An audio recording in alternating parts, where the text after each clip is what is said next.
Good evening and a very warm welcome to the Kenya Defence Forces Weekly Bulletin, your trusted source for weekly updates on defence activities, from operational highlights to the latest developments at the Ministry of Defence. I'm your host, Sergeant Kasim Ali, and here are our top stories tonight. President Ruto leads Kenyans in celebrating Mashujaa Day. Vice Chief of the Defence Forces inspects Kenya Defence Forces recruitment across coastal region as exercise enters final stretch. Commander Kenya Air Force inspects key facilities at Laikipia Air Base. Deputy Army Commander attends the Army Chiefs Conclave 2025 in India. Kenya Defence Forces recruitment drives spot check as the exercise continues nationwide.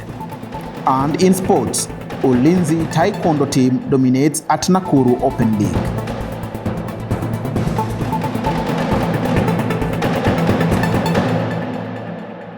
To start us off, His Excellency Dr. William Samoei Ruto, the President of the Republic of Kenya and Commander-in-Chief of the Defence Forces, led the nation in marking this year's Mashujaa Day celebrations earlier this week.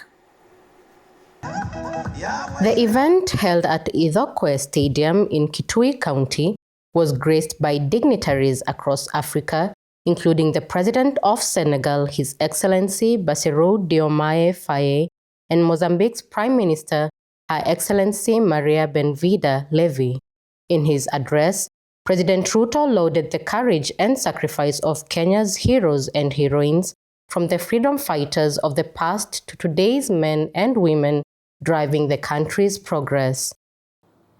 It goes without saying that it is precisely because of great and irrepressible giants that we find within ourselves the courage and inspiration to go further, to dream bigger, and to pursue higher ideals. The annual event featured full military honors, including a Guard of Honor mounted by the Kenya Defence Forces.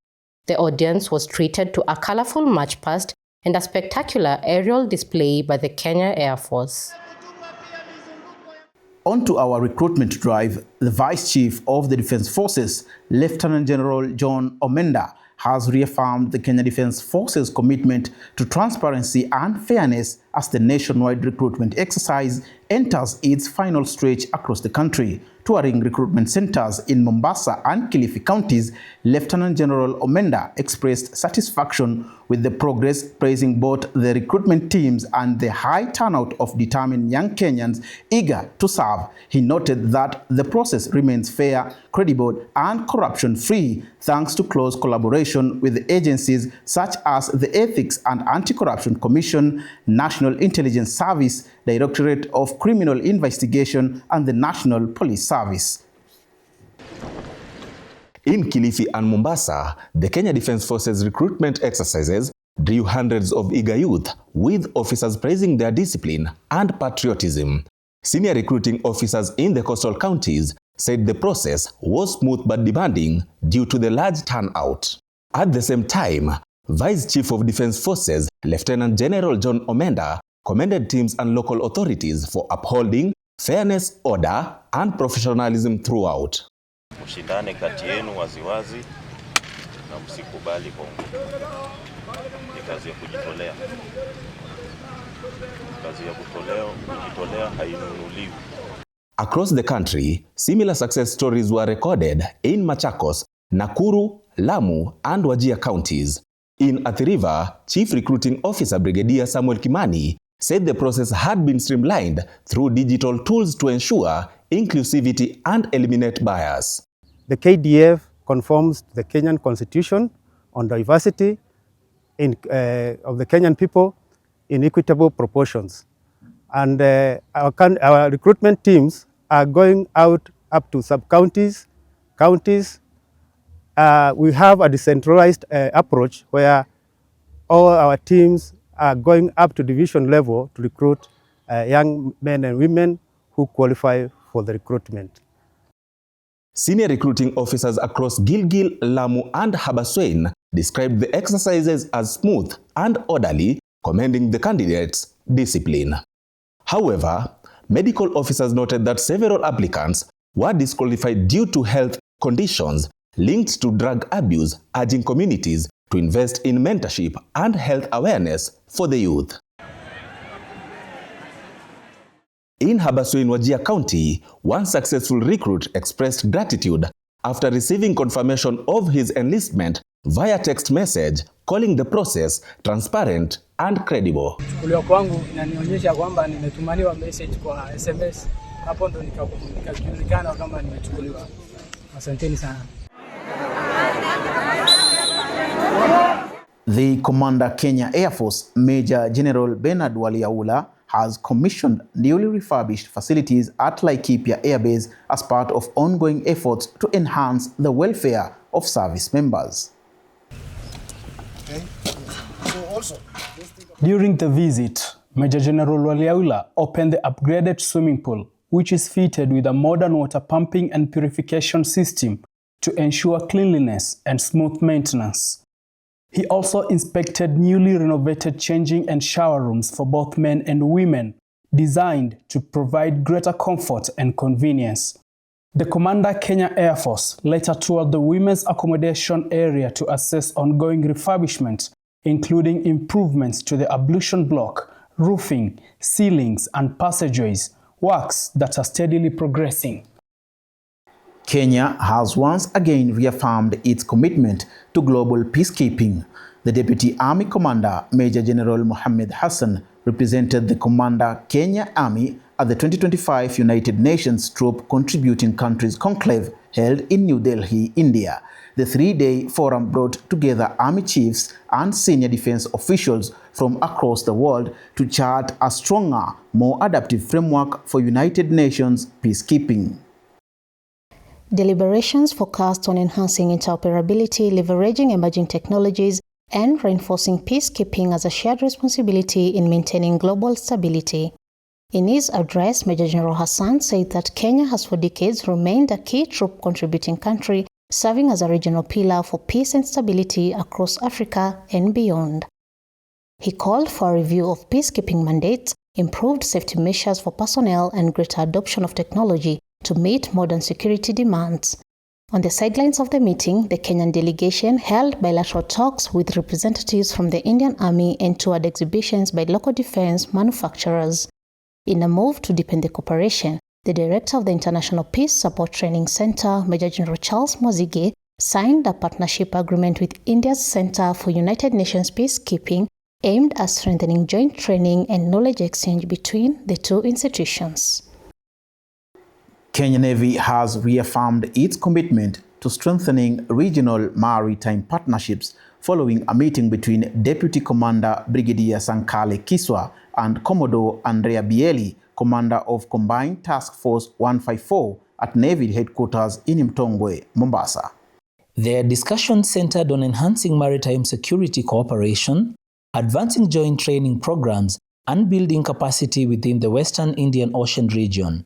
Commodore Bieli also toured the Kenya Naval Training College, where he was briefed on the institution's modern training assets, among them the full mission bridge simulator and the damage control unit, both vital in preparing Navy officers and personnel from other maritime agencies for operational excellence.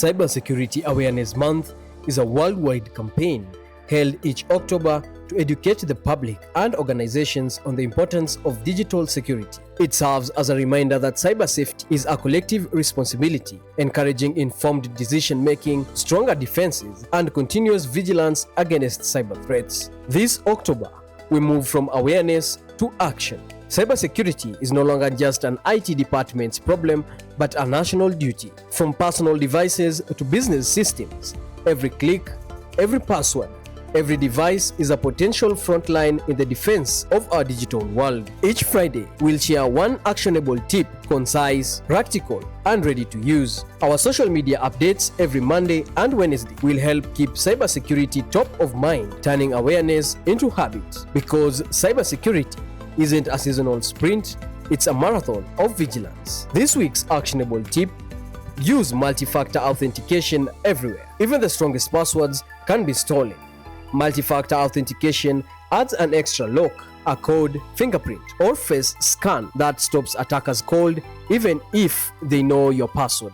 Enable it on your email, banking, and social accounts today. Together, let's safeguard our digital future. Small steps, smarter choices, stronger security.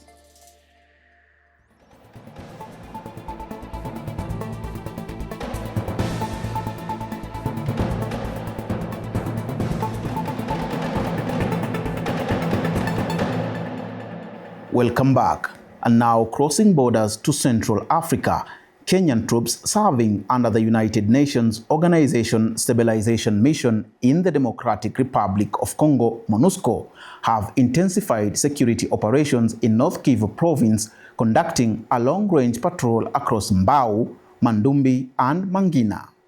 The Kenyan Quick Reaction Force, working alongside the 33rd Rapid Reaction Brigade of the Congolese Army, embarked on the joint mission to reassure local communities of their safety amid ongoing stabilization efforts in the region. The contingent commander, Lieutenant Colonel Seda, said the patrol, one of the several conducted in recent weeks, served both operational and humanitarian purposes. He noted that maintaining a visible presence in areas previously affected by armed groups helped deter attacks, while also creating space for dialogue with community leaders. During the mission, the Kenyan Quick Reaction Force officers engaged local authorities and residents to discuss security challenges, community resilience, and stronger cooperation between peacekeepers and civilians. Residents welcomed the operation, saying the patrols have helped discourage insurgent activity and rebuild confidence in the peace process. On matters faith, Kenya Defence Forces Roman Catholic faithfuls gathered at Embakasi Garrison in Nairobi for the consecration of Our Lady of Holy Rosary Catholic Church, a ceremony presided over by the Bishop of the Military Ordinariate of Kenya, Right Reverend Wallace Ng'ang'a. In his sermon, Bishop Ng'ang'a urged the faithful to strengthen their spiritual foundations, reminding them that true resilience in service comes from faith, compassion, and integrity. He called on Christians to live in obedience to God, saying that a close relationship with Him is only possible through commitment and faithfulness. The solemn celebration brought together senior officers, service members, their families, and guests, all united in prayer and thanksgiving as the new church was dedicated to serve as a spiritual home for the KDF community.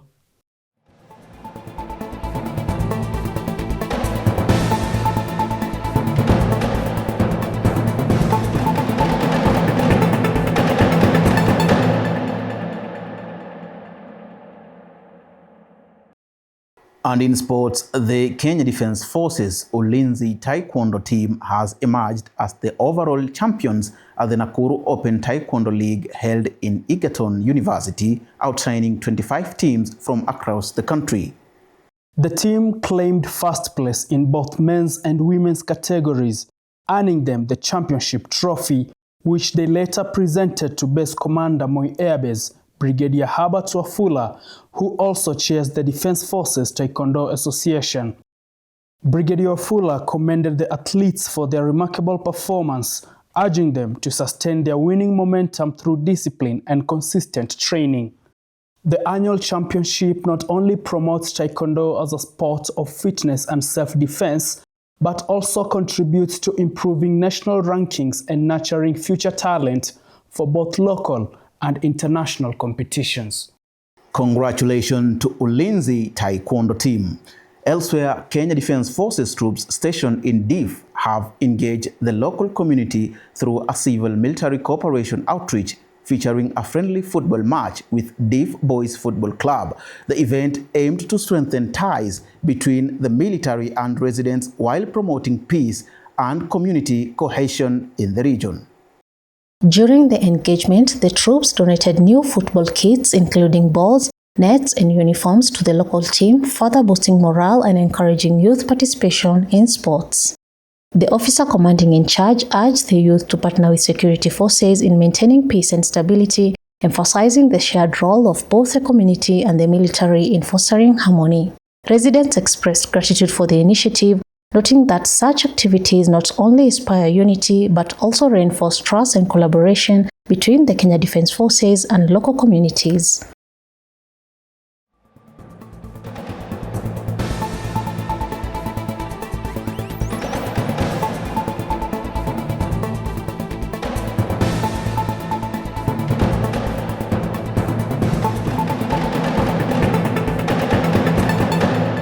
And that's it for this week. Thank you for watching. We look forward to your feedback via our official social media platforms and your continued viewership next week on the Kenya Defence Forces Weekly Bulletin. I have been your host, Sergeant Kasim Ali. Goodbye and be blessed.